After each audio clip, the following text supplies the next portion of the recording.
So this week is 5 weeks to a Windermere, and Coach had me down for a mammoth week this week. So he had me down for doing 2 7-hour back-to-back swims. Now, unfortunately, I don't have a lake near me, so one of them had to be in the pool. Which isn't ideal, but needs must, it had to be done. So I approached my local David Lloyd where I swim and just said to the manager, is there any chance I can have a lane to myself, because I've got to get the swim done. Now, fortunately for me, they are big supporters of the charity that I'm swimming for, so they were really, really obliging. So when I arrived on Monday for my swim, I'd sort of said to them, realistically, I could do it doing 7.5 hours, and he just said, yeah, that's fine. So when I arrived at the poolside, there was this A board with my name and details on it and why the lane was reserved for me.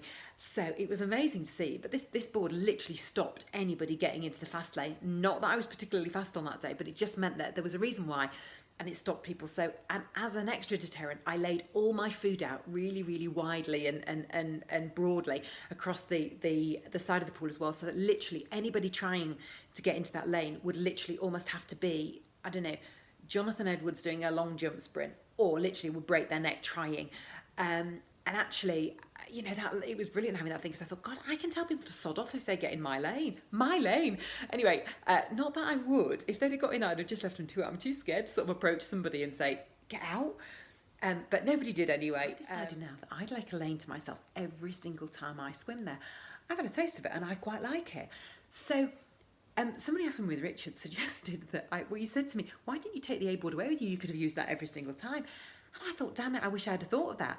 Having said that, though, I thought I'd just rustle my own up and literally, you know, as well as all my kit, my bags and everything else that I take with me, I'd just stick an A-board in the car and literally set it out every single time I swim now. And then people won't get in the lane with me.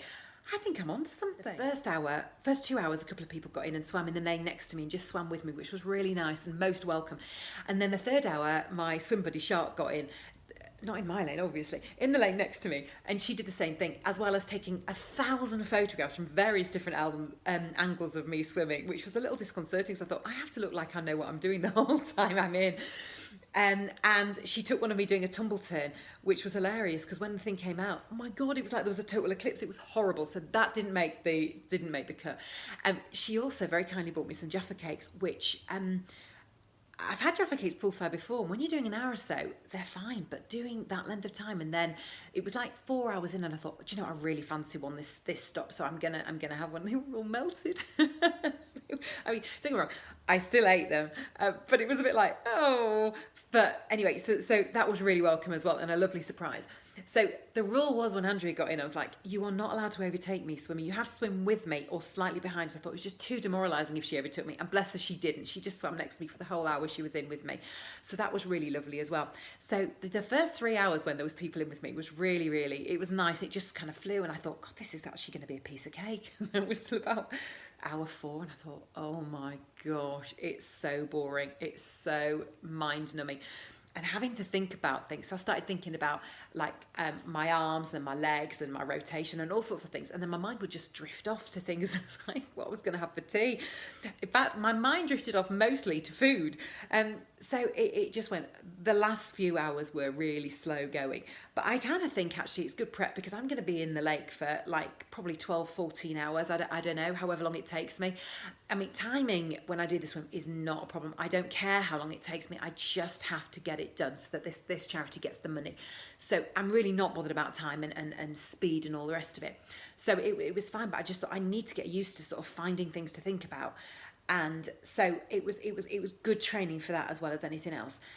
So that was done on Monday. So Wednesday, I was over to the lake. So fortunately for me, my coach and Leon from Swim Your Swim, they agreed to come down to Thryberg where I swim at 1 o'clock in the afternoon, and I was able then to swim till 8 o'clock.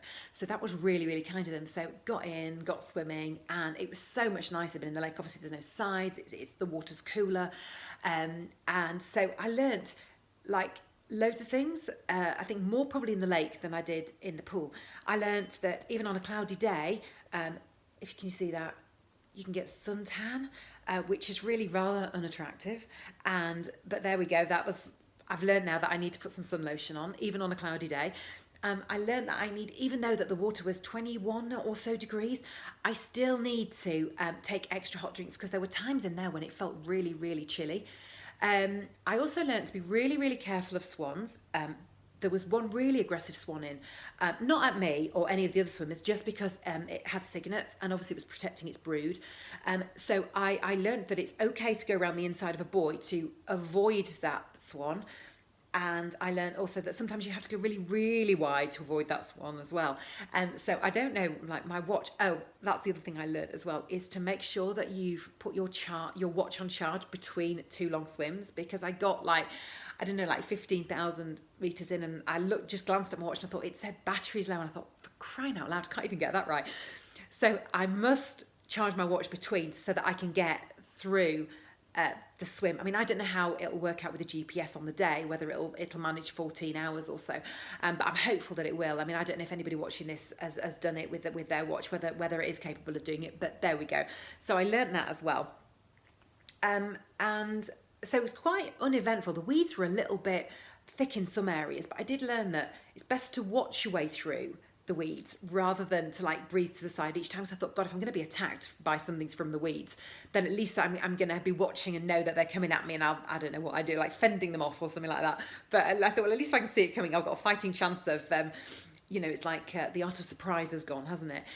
So there was one area where I had to do 9 strokes with my head under the water to just make sure that I'd got through them before I did a breath, to make sure that nothing was coming that way. And finally, it's not just normal wildlife. You know, I'm scared of everything: twigs, my own arm, swans, ducks, fish. It's not just that kind of animal that takes you by surprise, because yesterday, so I got round, there was 2 swans that were just, they were just sort of sat there, and Leon kept saying to me, they'll be fine, just walk past them, and I thought, oh my God, this is, they're literally up to here on you, aren't they? So got past them, I was so chuffed with myself. I turned round to get into the lake then and was hit by a butterfly. I mean, literally, of all things, hit by a butterfly. Literally hit me just here in the chest. It was so funny. Once I got over the shot, I couldn't believe it. So that's another thing I have to be. I mean, I wasn't scared of it. It just took me by surprise, that was all. But it was so funny. I just thought, for crying out loud, I'm literally the Dr. Dolittle of the lake, aren't I? I mean, every animal just likes to fling itself at me. So that was interesting. So I thought, crying out, that's a new one, isn't it? So anyway, both long swims done now. I'm very achy today. I don't mind admitting, and really, really hungry, as is the normal day after a long swim, isn't it? So I'm literally gonna just feed my face with carbs today and lay on the sofa for most of it. I've literally told Coach that I'm not moving today, and so don't plan anything in, because he's going to be hugely disappointed if he does. So that's the beginning of this week. I've got 2 more swims to do. One relatively long and one just sprints. So hopefully we'll get those done, and next week onwards it's back down to doing less and less again, ready for the swim, which is 5 weeks away. So anyway, thanks for listening, and I'll speak to you next time. Bye.